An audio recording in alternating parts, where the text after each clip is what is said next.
The Flash is out in theaters, and I cannot say I was impressed. I wasn't a fan of the original Flashpoint comic, which partially inspired this film. Flashpoint is a comic where Barry uses time travel to prevent his mother's death. As with time travel stories, this causes changes to the timeline which culminate in the Flashpoint universe. The Flashpoint universe teeters at the brink of annihilation as Amazons and Atlanteans war against each other, and it bleeds out into everywhere. Barry must stop himself from changing time, or else the whole world quite literally falls apart, and everyone dies. Also, he meets the mythical Pandora, who helps him merge three timelines together, which causes the New 52. When I first read Flashpoint, I think the only thing I found special about it was the New 52 aspect. In terms of plot, it's a rather standard time travel story. The future sucks, or the present sucks because of changes to the past, and we must stop this from happening before it balloons out of control.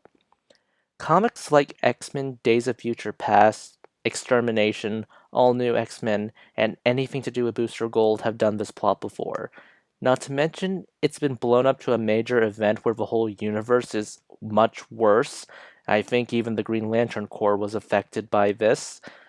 And honestly, I think that just dilutes the focus of what should be a nice personal Flash story. We'll get to that later. But let's say if I can put this all aside, is The Flash a good movie and a good send-off for the DCEU? Eh. The plot is generally what I outlined earlier. After a small adventure with Batman and Wonder Woman playing small roles, Barry uses his time travel powers to save his mom. Instead of Eobard Thawne, aka the Reverse Flash, being the one to kill her, it's just some random thug. Barry is tossed out of the Speed Force by an unknown speedster. He ends up in an alternate version of 2013 where the Barry from this universe, the one with the blue lightning from the trailer, gets his powers, and the two assemble a team to face the oncoming threat of Kryptonians. These members include Batman and Supergirl, whose only purpose is to die repeatedly. The two Barrys try to change the fate of the world by changing the outcome of the battle, hoping that they would win somehow, with Blueberry growing more and more monstrous as shrapnel ends up being fused to him. It's the power of a Flash to phase through objects, and stuff keeps getting embedded into Blueberry's skin. Eventually, the Dark Speedster, the Yellowberry encountered earlier, is revealed to be Blueberry, who has been aged because he's still trying to change time so that they may be successful. This isn't good because the strain of abusing the Speed Force is harming the multiverse and it's causing it to collapse. The Dark Speedster tries to kill Yellowberry, but Blueberry gets in the way. The destruction of the Dark Speedster and Blueberry restores the multiverse to stability, while Yellowberry, I guess I should just call him Prime Berry now, goes on to stop himself from ever trying to save his mom. Oh, and because Barry decided to screw with time again, George Clooney is now Batman in the DCEU. Whoops. I have a few problems with this. The Flash of the DCEU feels a lot like Spider-Man in the MCU. He's a bit too integrated into this shared universe, to the point his unique supporting cast from the comics has a diminished impact. At least Spider-Man has his supporting cast from the comics, even if they have a diminished role. But Flash doesn't have the rogues or anyone you'd expect other than his family. You would expect that Iris would play some role in this, considering this is a Flash movie. This movie also feels like a finale to the Flash storyline in the DCEU as we know it, and it is. But therein lies the problem. This movie isn't the finale to the Flash's arc because we haven't had much time with this version of Barry Allen to merit a finale to his story, let alone the DCEU as we know it. My other major issue is the moral. Usually in a time travel story, there's this moral where time's fragile, and things get messy when you mess with it, even if a small detail is changed.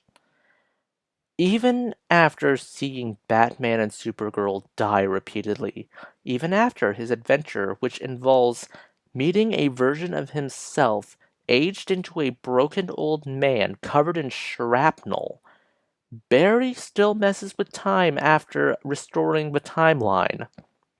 He does it to exonerate his father, which undermines the message from the film that even small changes can cause big mistakes. It makes Barry come off as a guy who runs from all his responsibilities, so long as the consequences are acceptable, despite not knowing what these small consequences can balloon into. It also comes off as him abandoning the alternate world and letting Zod get what he wants. The most controversial part of this film is probably the multiverse aspect. When we see Dark Flash abusing time travel, the multiverse is collapsing, and we get cameos and CG recreations and stock footage, oh my, of deceased actors, and a DH Nicolas Cage from the Superman Lives concept from I think the early 2000s. Yes, Cage is fighting a giant bug. Out of universe, this can come off as grave robbing, and it's baffling since Brandon Routh's Superman played Reeves' Superman, at least attempted to play a version of him, in 2006's Superman Returns and later the Arrowverse crossover. Speaking of the Arrowverse, I don't think Grant Gustin's Flash ever appeared in here, not even as stock footage. That's odd, since the DCEU version of the Flash did end up in the Arrowverse at one point, as a cameo. You also get Teddy Sears playing Jay Garrick, which is quite funny if you know who Teddy played in The Flash. Overall, I don't care much about the multiverse aspect of this movie. I think it's tacked on. Shock of all shocks, it was rather tacked on in the comics as well. I frankly think the finale just should have been Batman, Supergirl, and Blueberry dying as a result of Zod's terraforming machine, and necessitating Barry to outrun the end of the Earth as we know it to stop himself from messing with time and space. I also don't think there should have been two Barrys in this film. If you can change Batman to Keaton and Superman to Supergirl, then you could have just used another speedster. Like, I don't know, Wally West. Just saying, could have used another person who was called the Flash and was a supporting character for a long time. Oh, did I mention that he was the Flash ever since Crisis on Infinite Earths until the early 2000s? Yeah, this movie suffers from the comics syndrome before it. It should have been a character focused story that could have been okay or even good on its own, had it not get bogged down in lore, company politics, and attempt to reboot the universe. Also, actor issues. Lots and lots of actor issues. Well, that's just my thoughts on the matter. I hope you enjoyed this podcast, I guess. Please consider liking, subscribing, and tipping the channel on Ko-fi. Goodbye. This is Cyril signing off.